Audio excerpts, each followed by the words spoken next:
desde esta mañana, porque este segundo segundo panel, me muestra claramente que lo que estamos haciendo acá es un ejercicio de descolonizar la universidad. Porque me imagino siempre lo que sería un currículo de la universidad con esta composición, que parece tan difícil, ¿no? Porque se nos vamos a organizar, quién está doctorado, quién no está doctorado, quién es profesor, quién no es profesor. Aquí estamos charlando y mostrando que es posible el diálogo, ¿no? Y este diálogo muestra la diversidad del mundo, la diversidad epistemológica, cultural del mundo, hombres y mujeres. Y esto que nos falta. Y nos falta ¿por qué?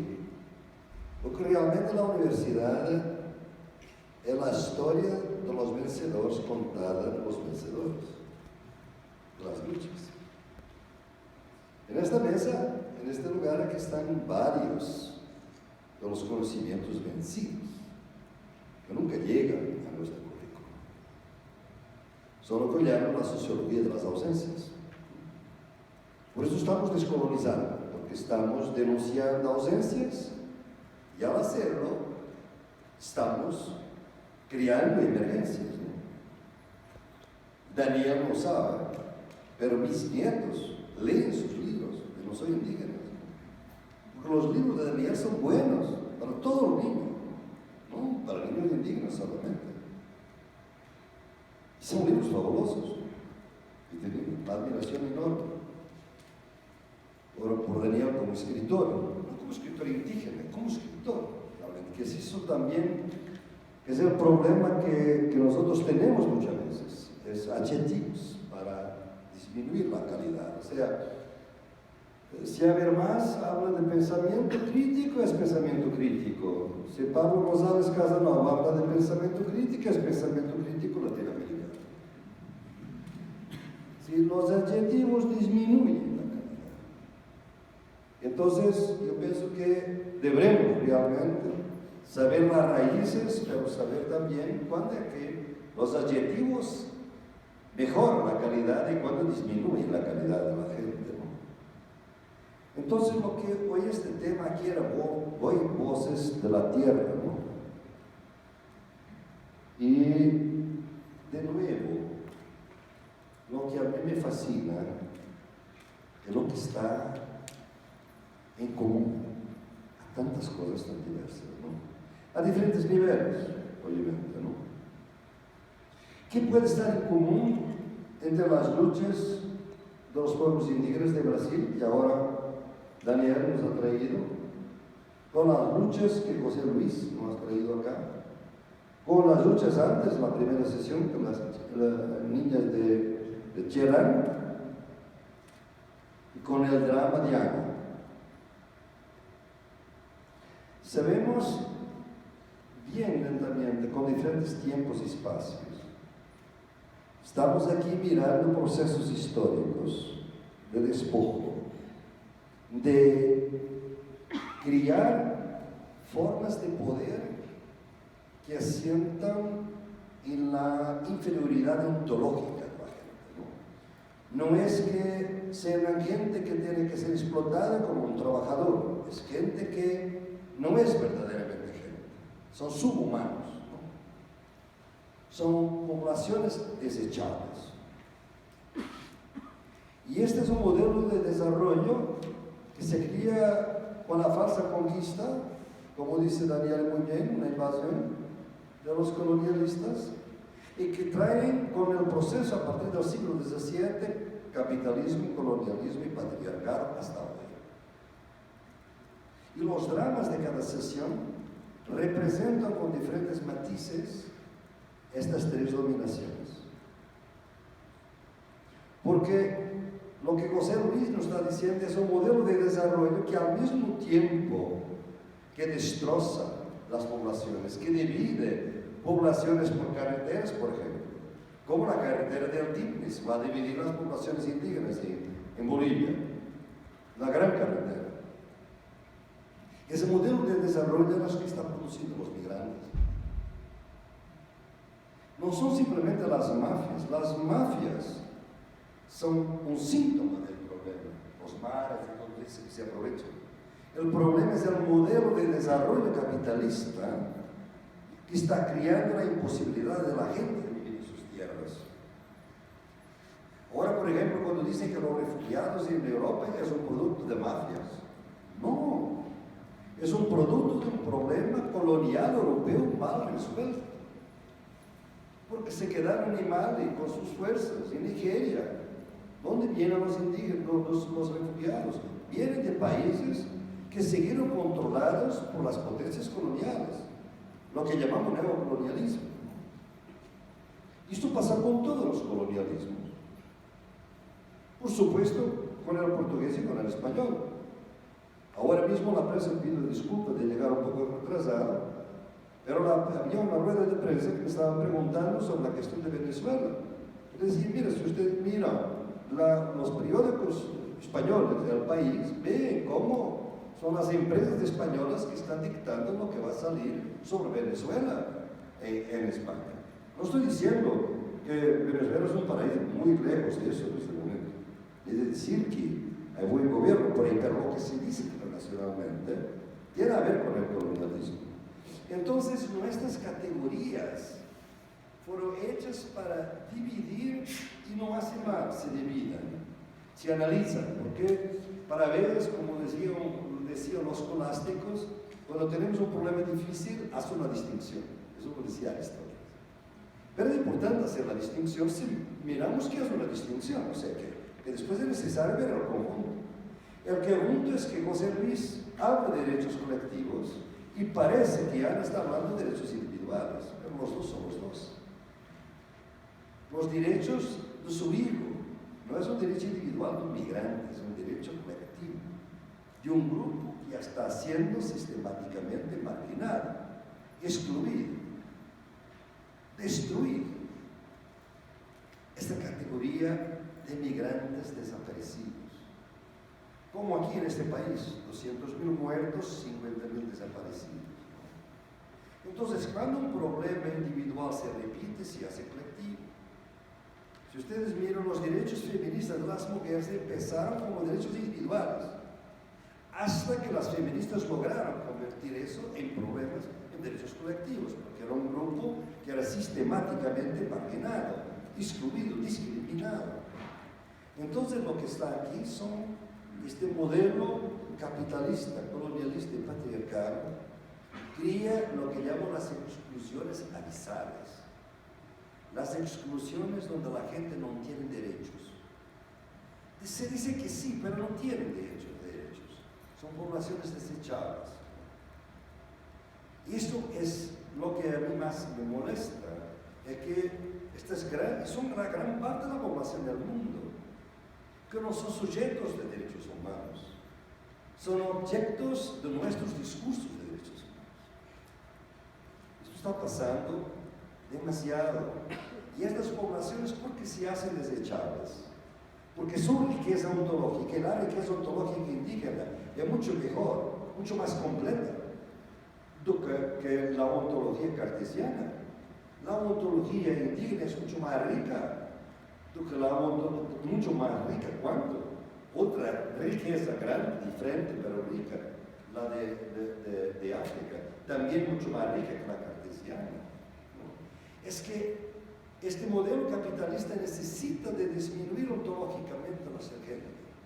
Un político francés reciente intentó de explicar el problema de los migrantes de esta forma.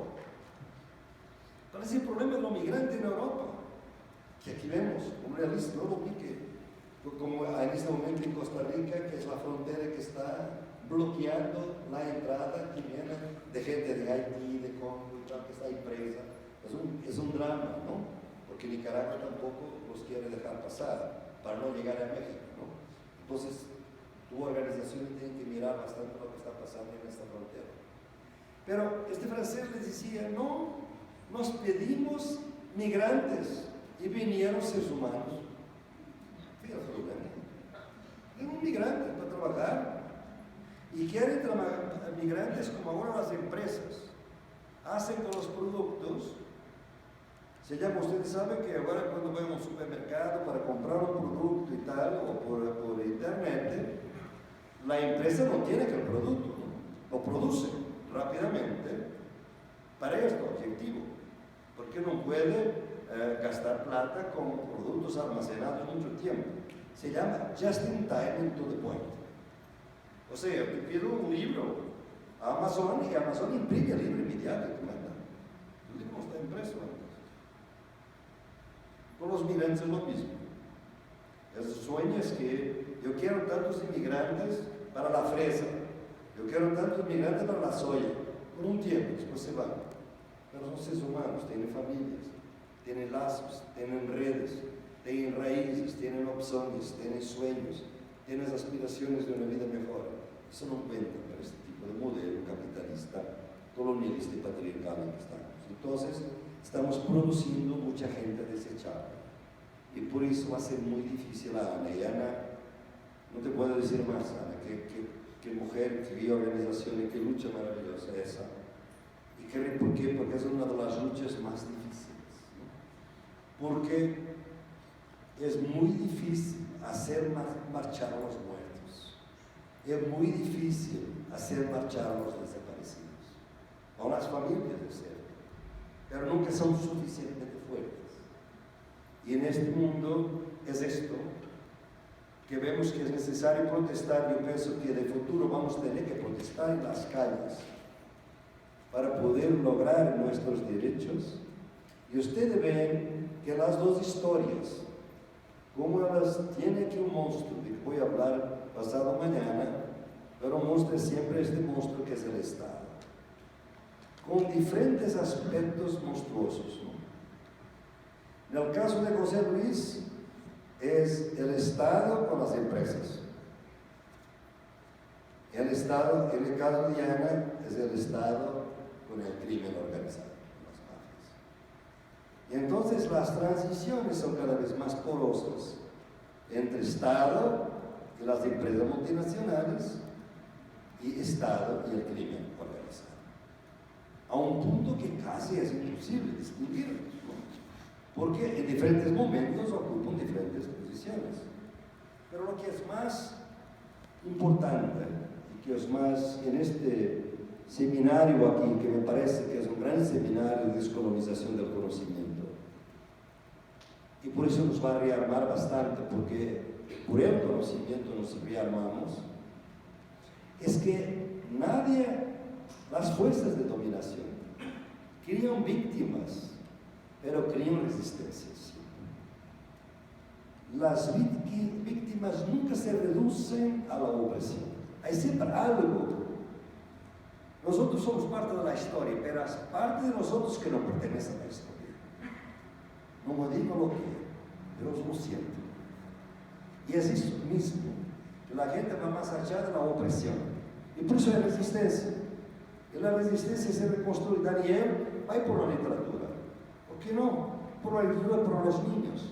Pero empezar por ahí. Y aquí el movimiento indígena, mucho separado, que está bien organizado, pero bastante separado. Gustavo que tú, José Luis, podrías decir un poquito más. Yo pienso que, por ejemplo, nosotros organizamos el Foro Social Mundial, aquí están dos representantes de pueblos indígenas. No hablan la misma lengua, ni tampoco hablamos antes del colonialismo, porque hablamos diferentes lenguas. Pero nosotros en el Foro Social Mundial tuvimos por la primera vez pueblos indígenas de Brasil que estaban distantes 60 kilómetros unos de otros y que nunca se habían visto. Y se visitaron por la primera vez en Portugal. Eso significa la urgencia de crearnos un momento de intermovimientos.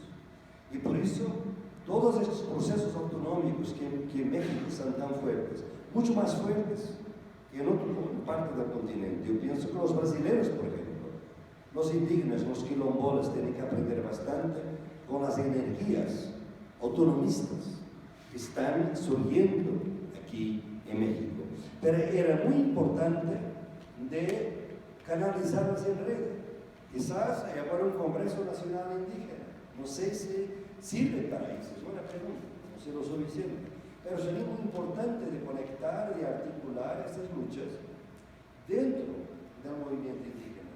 Pero el otro paso que me parece muy importante es que tú, José Luis, pienses por un momento que es que mi lucha hay de común con la lucha de Ana. Que Ana piense que mi lucha, que hay de común con esta lucha de este señor aquí. Está hablando de pueblos indígenas, yo no soy indígena, mi hijo no es indígena, es otra cosa, es lo mismo. O sea, nosotros nos quedamos, ese es el gran drama, es que el capitalismo se unió y los movimientos que luchan contra la opresión se dividieron. Unos son indígenas, otros son mujeres, otros son campesinos, otros son derechos humanos, otros son desaparecidos, todos divididos. Y en cuanto estamos divididos, no vamos a nada. Entonces es interesante. Yo no sé cuánto tiempo se va a quedar, pero si tú vas a organizar una actividad en tu comunidad y tú hablaste de esto, invítalo para que pueda hablar en la comunidad de su historia, porque es realmente dar visibilidad. Esto no hay otra manera, pero no va a esperar que va a ser la televisión que va a dar esta visibilidad. Realmente ha dicho, la comunicación dominante es un gran modelo de silenciamiento de las luchas. Daniel lo sabe muy bien en Brasil, con Globo, con todos, ¿no? Lo que ha hecho con los Cayobá, Guaraní, Guayobá, que son porque obviamente el ministro de la agricultura es el hombre que oprime. Los Cayobá, el productor de soya, es BH, es ministro de agricultura. No vamos a buscar ahí, tenemos que ser nosotros otra vez, casa face a face. Estamos en periodo de digital, pero es muy importante que tú invites y que tú en tu lucha veas que esta lucha de los pueblos indígenas acá tiene mucho a ver, porque si ellos tienen éxito, no va a ser tan necesario a tu hijo, no va a ser tan necesario. Ustedes pueden ser sus guardianes de la biodiversidad, de su modelo de desarrollo, van a poder quedarse los pueblos, porque los pueblos están saliendo porque nadie sale por voluntad. Sale que no es, sale por amenazar. La amenaza es un síntoma, porque las condiciones económicas. El problema es que tenemos ahora, solo para te dar en otro caso, es de Colombia. O sea, los campesinos producen coca, sabemos, ¿no? Y ahora el problema es que si hay paz, las guerrillas van a salir de los pueblos. ¿Y qué después? ¿Van a prohibir la coca y los indígenas van a quedarse pobres? Si van a quedarse pobres, ¿qué van a hacer? Porque realmente la coca da algo más que otro tipo de cultura. Deberíamos obviamente legalizar la producción de coca, como de alguna manera está en Bolivia, ¿no? Pero Colombia no deja porque los gringos no dejan. Y por eso el problema colombiano subió hasta México. México en este momento es la segunda Colombia. La criminalidad, el narcoestado, todo eso. Es Colombia de los 80, básicamente, lo vemos aquí. Decíamos aquí desde México, nosotros mexicanos no somos como los colombianos, mira, llegando. Entonces, yo pienso que la articulación de luchas, y no es así. Nosotros los movimientos crearon lenguajes que parecen, pero José Luis, no entendiste muy bien lo que dice Ana, claramente. Y hubo aquí una reacción propia, no simplemente de razonables, de tus sentimientos y efectos de esta mujer que lucha hace años por su vida, y no solamente por su vida, podría ser una cosa egoísta, una madre, su hijo desapareció, no, ella está ahora en lucha por todos los que están desaparecidos, o sea, transformó una lucha individual en una lucha colectiva. Esta mujer es ahora representante de una forma colectiva de ser, de resistir contra el capitalismo, el colonialismo y el patriarcado, y es mujer, precisamente por eso. Estábamos hablando porque toda la gente conoce a las madres de la Plaza de Mayo, pocos conocen a las madres centroamericanas. Yo te debo decir que yo estaba con ella en Benefín, estuve con ella reciente, le tengo que decir, tú sabes que hay una cosa llamada madres centroamericanas, quizás tampoco lo saben. Entonces, yo pienso que es necesario más conocimiento dentro del continente, entre movimientos, dentro de los movimientos indígenas y también dentro de diferentes movimientos. Mira, estoy seguro, José Luis, si los turistas ali, Gustavo Esteban está abajo.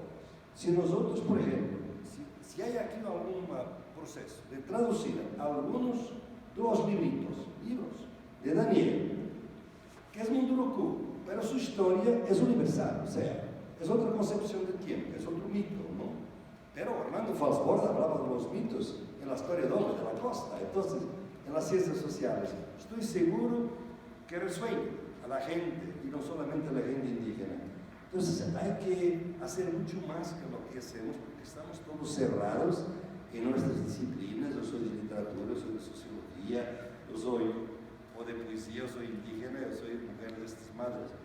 Salirnos de nuestras zonas de conforto, porque mire, la riqueza del conocimiento que se logra cuando salimos de hablar simplemente con los que hablamos siempre, y vamos a oír y hablar con gente distinta. Qué lindo que es, qué fuerte, qué energía nos da. Muchas gracias a todos.